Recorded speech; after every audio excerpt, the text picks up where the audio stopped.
treat here today. Let's hope so. Well, joining me up here on the gantry for the commentary, Terry Flanagan, former British Lion. Terry, the crowds, of course, from both camps really look forward to this big Boxing Day fixture. It should be a belter. Yes, with both towns living in the proximity of each other, this fixture is traditionally one of the best in Rugby League. Both towns are thoroughbred in Rugby League, from the grassroots to the top of the game itself.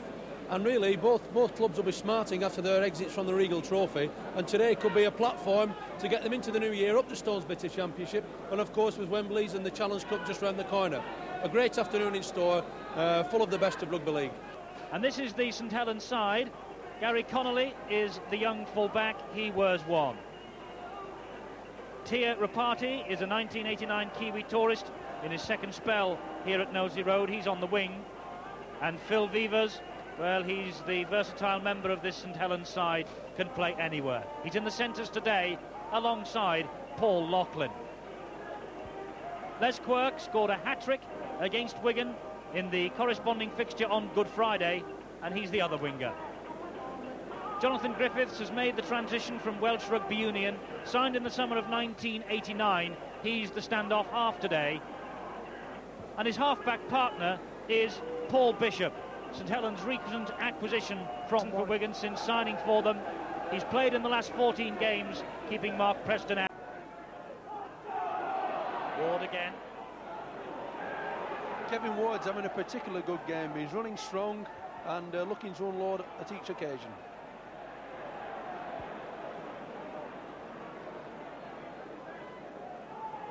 Orber.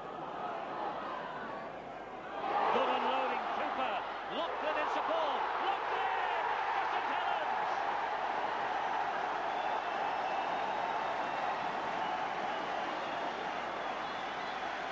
Great stuff from the home team. Loughlin backing up in support, fed off the scraps and touchdown. There we saw Paul Foiber, tremendous run, a short pass inside to Shane Cooper, who again has slipped the final pass, Drew Hampson to him, to unleash Paul Loughlin to gallop over by the post. Cooper, drop goal attempt from Cooper. He's got it. If you can't have two, you can't have four, take the one instead. Referee's patience stays intact. And Botica has collected it for Wigan. Iro. And Botica in support again. That was wonderful play from Botica.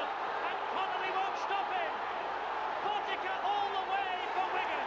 Magnificent try.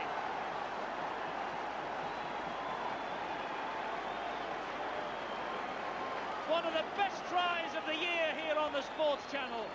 Botica started it and finished it off. The big fella Iro had a big part to play. He drew two men in and unleashed Botica on a 75-yard sprint. Great action from Frano Botica. Gary Connolly, the Saints fullback, did well, forced him to the corner, and here we see just appear, but too late. Great try. And from Paul Groves.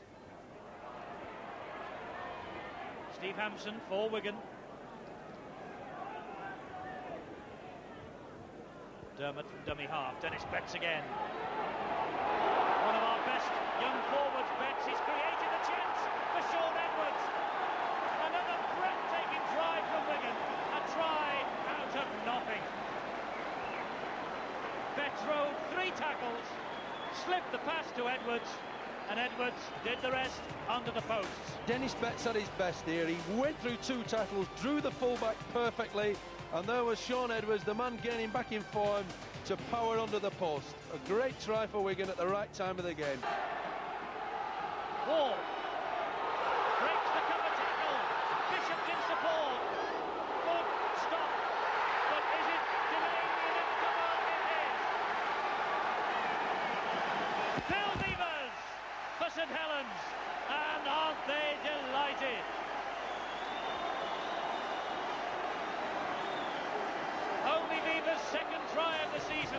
What an important one it might be. Kevin Ward bumped two players off, burst through like a runaway train. Supporting Bishop, running to Hampson, who should have killed him dead with a tackle. He bounced off and found the supporting Vivas, and he dived in for a great... Cooper does well. Bishop. Oh, and he's made a mistake. Hadley gives it to Edwards. Is this the moment? Iro's made amends immediately. It's remarkable.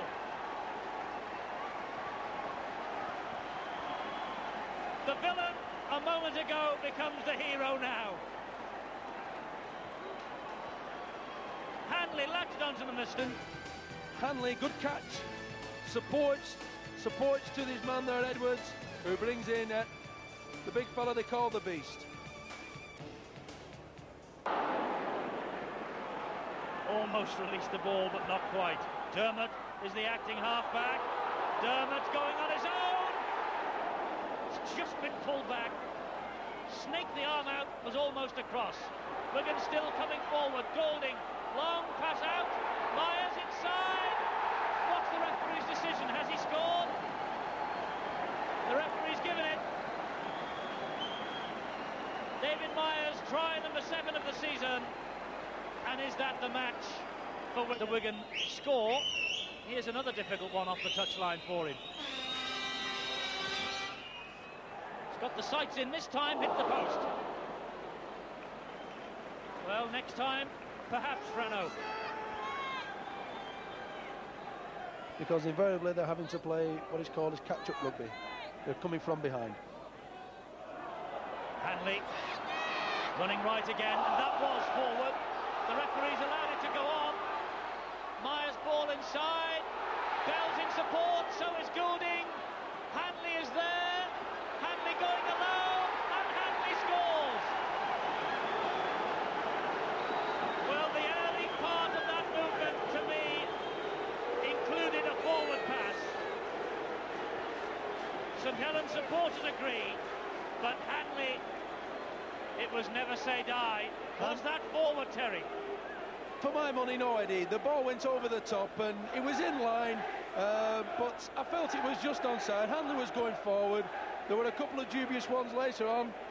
Goulding tried to tap it over the line, but Hanley again, super support play from Hanley. He was originating the move, and he can finish from anywhere, including 5 yards. Will surely secure the points. Potica with his easiest chance of the afternoon and scores.